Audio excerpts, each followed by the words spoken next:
Welcome back to the Writer's Workshop. I am Lady V. I'm Alice. And today we're going over writer's block. Now, we already did cover this, but I thought it'd be fun to return to this subject as Alice is currently breaking through a writer's block. A major writer's block. So I've compiled a list of questions to ask her, and we're going to get started on that now.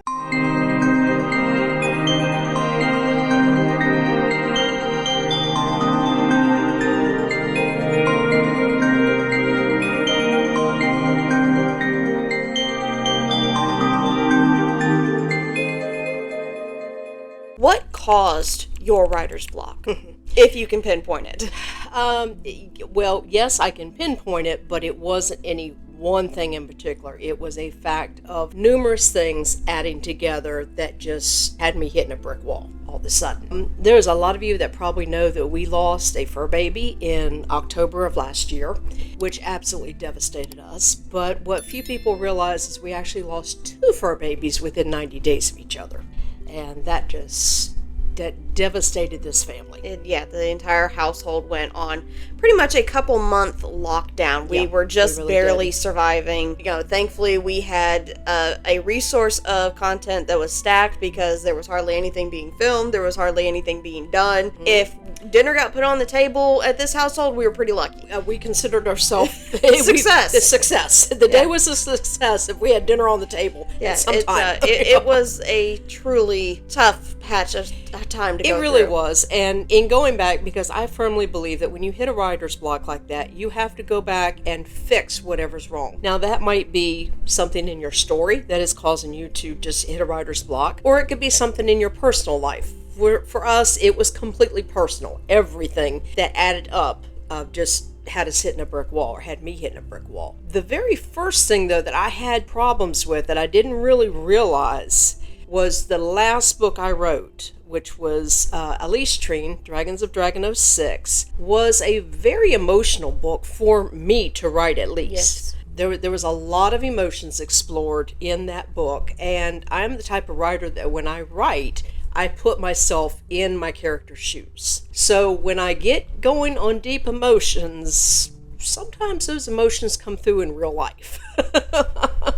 And had that been all that happened, I could have broke through with that. I could have, okay, yes, that was a very trying book to write, but it's over, you're moving on. But we published that book, and then we dealt with the loss of her babies. And by the end of January, I hit rock bottom. It wasn't just you hitting a writer's block. That was probably the deepest level of depression I have seen you hit in an extremely long time. Yes. I would probably say since you originally wrote Vampires Among Us. Yes, yeah, that was another book that was very, very tough on me. Yeah, well, it was tough on you because you were unboxing a lot of your own past trauma. Very true.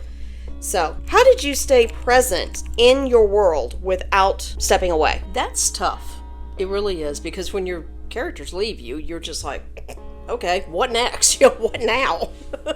As many writers know or find out very quickly in this process, there's a lot of behind-the-scenes work that still needs to be done. Mm-hmm. And so, since I couldn't access the characters and I couldn't do anything with the book, because every time I opened it and tried, it went nowhere, I decided to kind of take a left turn and concentrate on other issues of the business. There was a wholesale site that we set up, that we deal with, that had to be worked on. It definitely needed a facelift. Yes. There was Etsy. A lot of work needed to be done in Etsy. There was work to be done in our own website. Things like that is where I concentrated on trying to, I stayed involved in things, I just couldn't write at that given moment. Well, quite often with writing, we go through what I like to call seasons. And so we have our season of writing, and that's when we're writing the book. And then when we're not on that season of writing, that's kind of when everything else gets done. Mm-hmm. But being that you entered such a long process, writer's block, there were several things that have been stretched out, haven't been dealt with in a little too long. And, it gave us the breathing room to go ahead and address those without having to wait for a couple more months until you finish the book. Exactly. And then other things that I did to try to overcome the block. Sometimes they work for me, other times they don't. And again, everybody's different on this situation. And I think I went through that the first video that we did on this matter.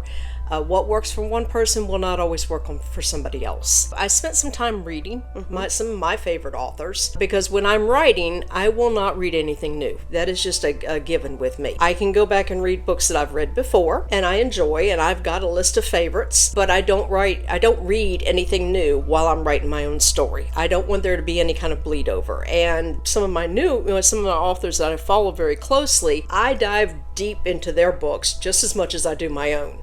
And so I have a hard time shuffling the two, and so I don't even bother. It worked out good for you this time because one of your favorites actually had a new release in the middle of your writer's block. And so I was like, oh yes, I can sit down and write up. I actually pre-ordered it, got it that night, and stayed up and read it.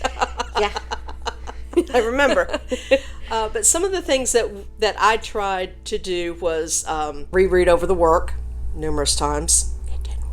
I was going to say, I think you reread the beginnings of Up in a Blaze at least 4 times that I personally know of. Yeah, including one time out loud to you, hoping that something would spark. It didn't happen.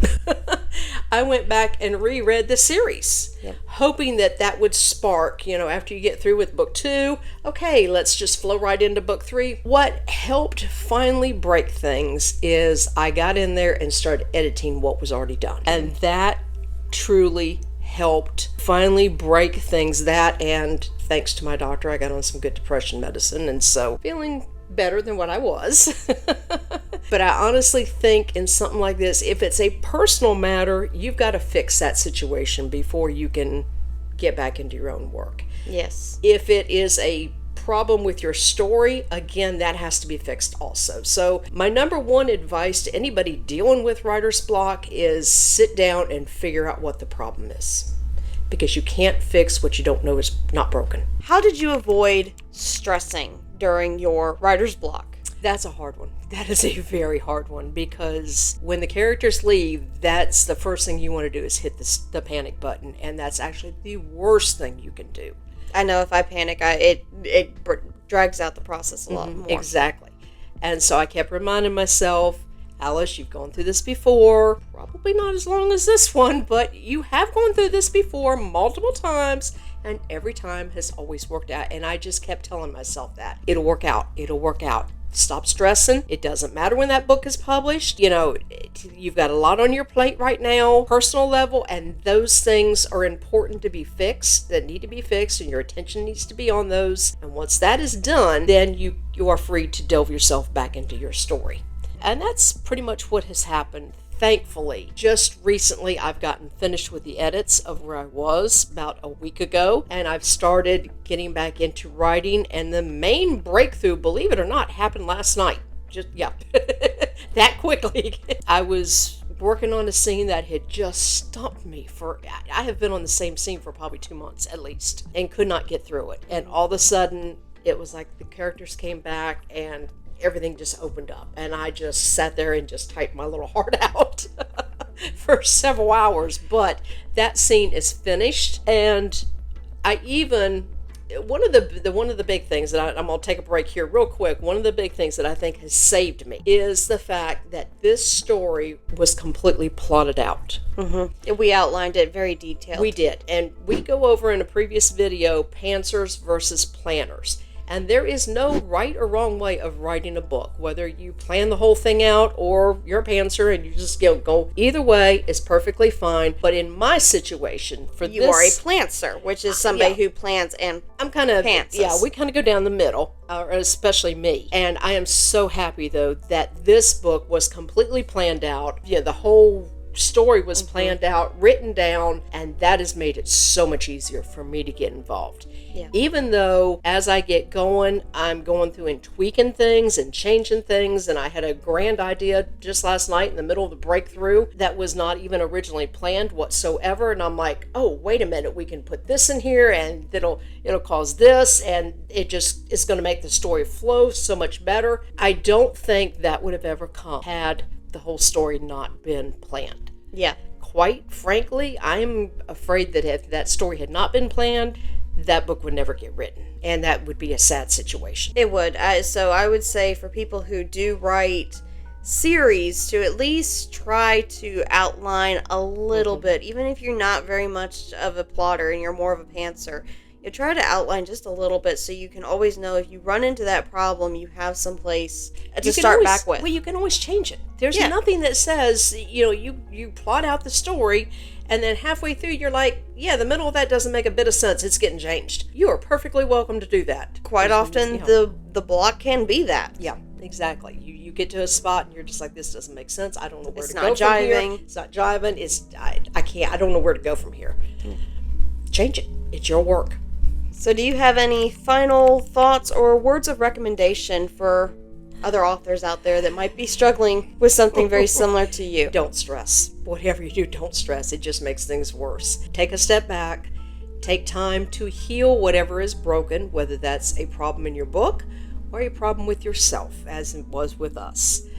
We have spent the last couple months circling the wagons and spending a lot of good family time, but that's what we needed to get through this whole situation. We've also really done some good work on putting the focuses back on the family and our own health. We kind of let that slip through the holidays. So now that spring's here, we've been enjoying, getting out and getting some sunshine, getting some fresh air. We're going to the local park to get some walking done, yeah. Which if you've followed us along on our journey with writing, you know that Alice and I love to go to the park and hammer out a couple miles. And while we're doing that, kind of bounce some ideas off of each other back and forth. And that really helps get the creative juices running again. Yes, it does.